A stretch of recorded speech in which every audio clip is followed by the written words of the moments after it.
I enjoy doing it. I think it's important, and I enjoy being part of it. You were the only survivor to cover the Nuremberg Trials, and you called it the greatest moment of your life. I don't know if that may have been an overstatement or a No, well, I had many interesting moments, but this was, without a doubt, after my having been in the camp, the highlight. And still today, it's one of the dramatic moments of my life. No question about it. Let's go back a little bit. Sure. The war ends after you have escaped on the march from, was it Berga? Berga, that's right. That's right. You read the book. You read the book, you Yeah. bet. And you then, through Lieutenant Picard, That's right. you're given an opportunity. Yeah. And then take it from there. Well, let me be brief about it, how much time you have on You this. have as much time as you want. Okay, I escaped in April 1945 on the last death march. I'd been in the camps for 5.5 years. I was on the death march from Auschwitz, and then eventually I was in Buchenwald, and then in the subcamp of Buchenwald called Berga, and on April 11th, the camp was evacuated. We heard the battle from far away, shooting, cannons. We knew they were going to come, the Allies. So on April 11th, the camp was evacuated. And we marched on foot. Destination, I had no idea. On April 12th, if you recall that date, President Roosevelt died. We were on the march by then. The commander of the camp, we were probably 2,000 men, roughly, announced on the megaphone that the warmonger, Roosevelt, is dead, and now Germany is going to win the war. And in honor of that occasion, the first 10 men at random are going to be shot. And that took place 7 days, every day.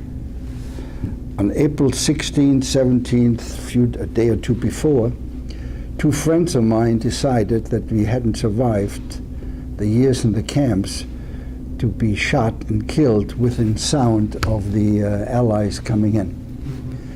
And we devised a plan to escape. Even the SS have to have a rest stop.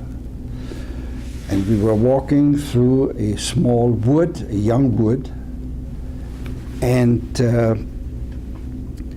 there was a rest. So the three of us pulled down our pants, forgive me, No, it's right.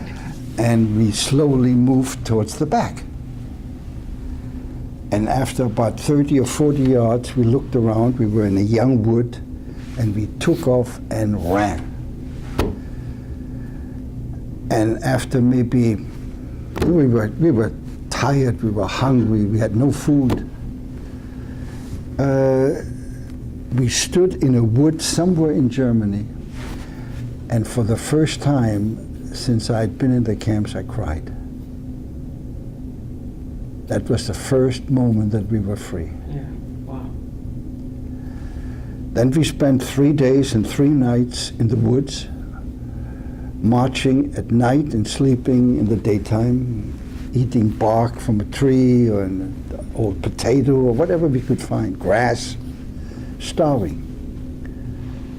After 3 days, we found a farmhouse, an isolated farmhouse. And we were just, we couldn't walk anymore. We were so emaciated. And since I'm from Germany and I speak German, we knocked on the door expecting to run at any time if somebody was going to go after us. And the woman, the farmer's wife, it was a very isolated farmhouse, opened the door and looked at us suspiciously. And I said, we've been bombed out by the Allies. We haven't eaten. Could you give us something to eat? She closed the door, and I thought she was going to, then we stood there. She opened the door again. She came out with bread and butter. God, I hadn't seen butter in I don't know how long. That was the first meal we had. Okay. And then I asked her, do you need work? This is April. You know, farmers have to, we'd be willing to work just to get something to eat. He said, she looked me over, have you worked? Yeah, I can do farm work. And that's how I stayed at that farm. And my two friends worked on two other farms in the same area. And that's where we stayed until from April 22nd until May 7th. And I'll never forget, I was working, I always covered my arm because I didn't want her to see my number. Because I don't know if they're going to turn us in or whatever. Never spoke much, kept very quiet. And the farmer's wife, we were putting 2x4s on a fence. The Krieg is vorbei. The war is over. And I stood there with a 2x4 and I went on working. And I stayed on the farm till the end of the month. By that time, they told us Germany has capitulated. This was one small area in Germany that was never occupied, either by the Russians or by the Allies, by the Americans or British, French. And then I decided, well, maybe I'll stay here on the farm. You know, why not? Nobody shoots me anymore. And then better sense came back, and I decided to see whether anybody in my family had survived. And I decided to leave the farm. She gave me a package with, by that time I'd already been there how long? 2.5 weeks. I got a little, muscle on it, Sure. I gained some weight. And I started to walk towards the west. A day or so, walking along the road. The war was over. Until I come to a stop, and there was a black soldier in what I knew was an American uniform. And he told me to stop. In English, he didn't speak German, and my English was very limited. And he said, stop, go over, pointed, and there were a group of soldiers, German soldiers who were, and they asked me, it made me pee up because I was afraid to say what happened to me. I wasn't in uniform. And the first thing they did, they put me into a prisoner of war camp, in a German prisoner of war camp. I'll be there. And I stayed there. I never said a word. I can't talk, I can't talk. And after 3 days, everybody was interrogated. And there was an American soldier, evidently born in Germany. He speaks perfect German. So he sits down, writes, name, give my name, born where, I gave to him where I'm born. What unit were you in? I said, no unit. He says, what happened?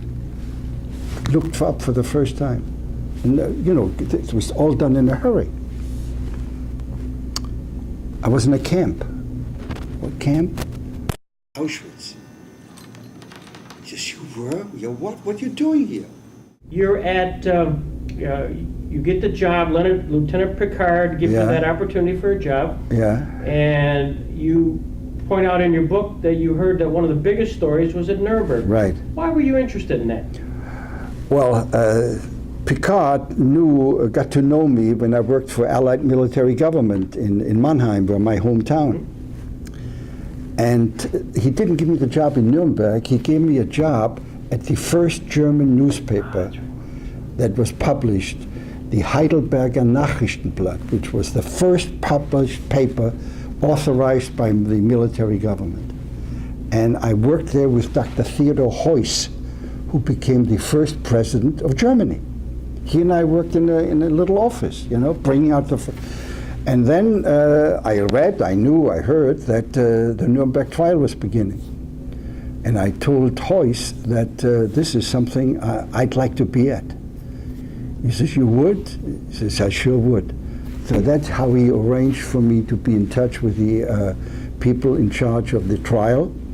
And they told everybody that I'm clean, I'm Jewish, I'm a survivor, because they only wanted clean, not no Nazis Right. to report. So that's how I walked into the Nuremberg trial in the Palace of Justice in Nuremberg on November, I forgot the date. 45. Yeah, but the date, I think the 20th, I'm not sure. And there I am with the major newspaper correspondent throughout the world, and I'm a young kid. I'm 23 years old. Never written, have no education, but now I'm a reporter at the trial. And there sits Goering and Hess and Keitel and, the people who were responsible for what happened to me in my generation. And that's when I heard for the first time Jackson making his address as the chief prosecutor for the Allies at the trial. That's how I never met him. I saw him, but I never met him. You walk in the first day, here you are, a survivor of the concentration camp, and covering the prosecution of those who persecuted you, your family, your race. How did you feel? I felt a tremendous amount of satisfaction. I was free. Now they were in jail. And I had to realize that I'm a reporter, yeah? I wanted to jump down. I wanted to, why did you do this? Why? What did we ever do? I'm born Jewish. I lost everybody. I lost my family, my education, my youth. I'm a reporter.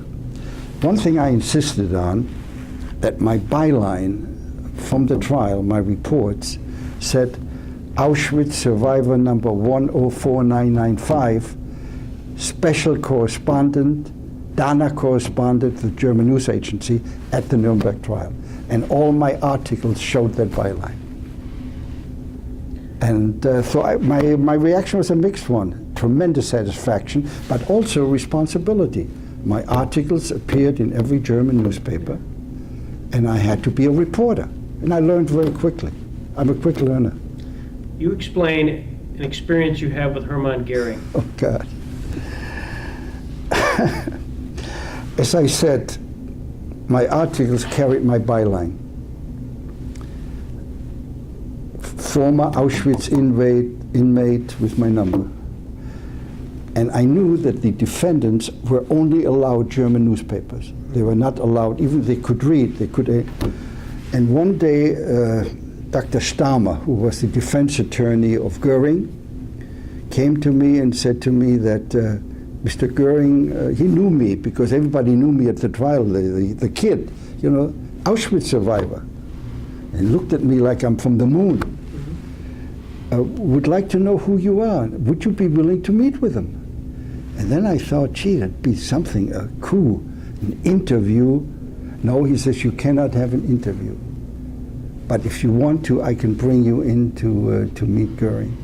But, well, eventually I might, So one day after the trial was over, he took me into to Goering.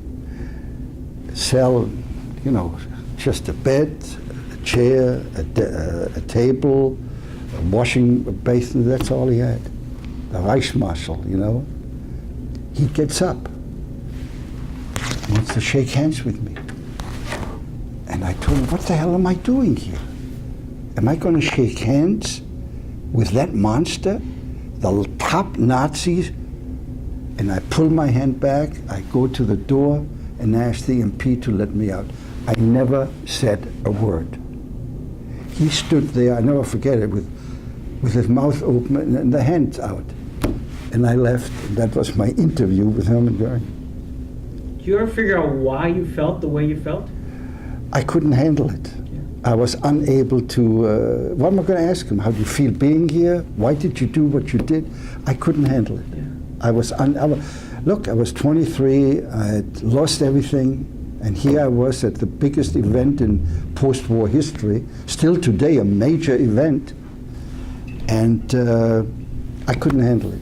And until today, I don't know whether it's the right thing or not, but it's gone, it's past. You sat there and you also listened to Ernst Kaltenbrunner. Oh yeah, sure.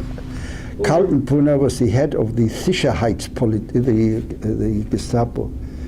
And, you know, it was a trial, like any trial, very proper, appropriate. Mr. So-and-so, do you recognize it? He denied everything. He denied his signature. He denied no knowledge of the camps. No, I didn't know anything about it. And that was one of the interviews I wrote about, that it was incongruous that the man would, none of them admitted anything. None of them. They never knew anything. In your book, you mentioned, in fact, I think you wrote an article, a piece, which I thought was absolutely spectacular. If you remember this, Auschwitz Pictures Tells a Story. This book that was presented, yeah. And I have a copy of it in my files, in my records. It's really remarkable. Yeah. And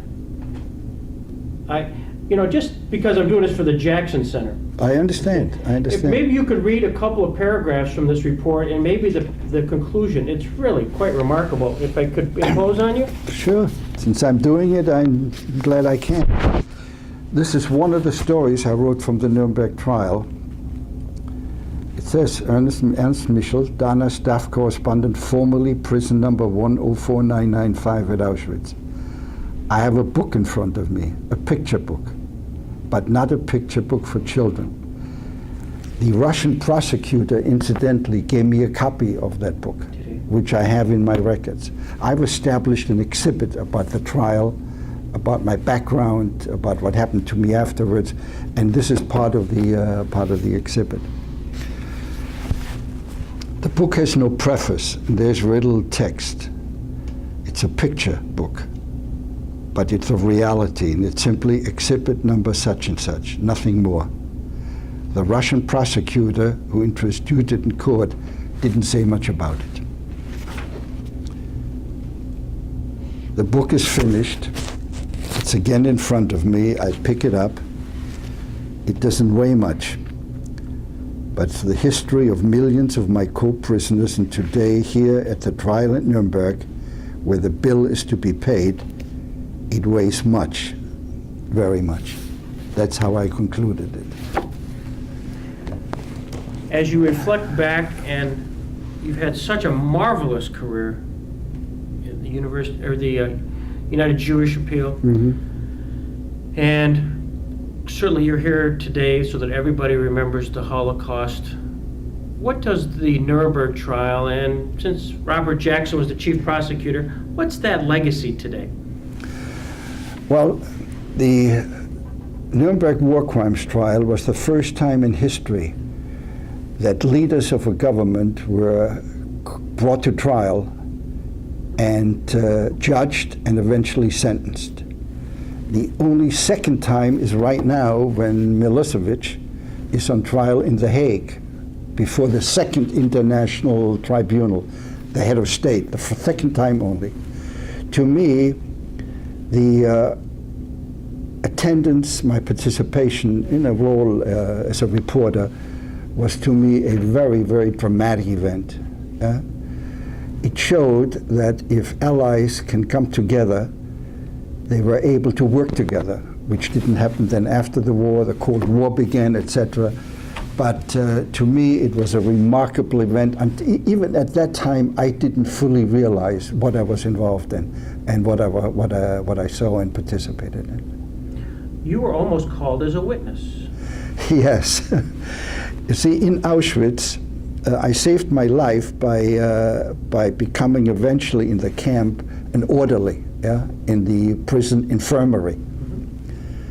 And you're familiar and you've heard about the medical experiments conducted by Dr. Mengele. And one day he asked me to take care of people who were brought in for the medical experiments. And Dr. Mengele conducted them together with several other. I tried to be very inconspicuous because Mengele was, was it. Right. It was the end of the line. But they...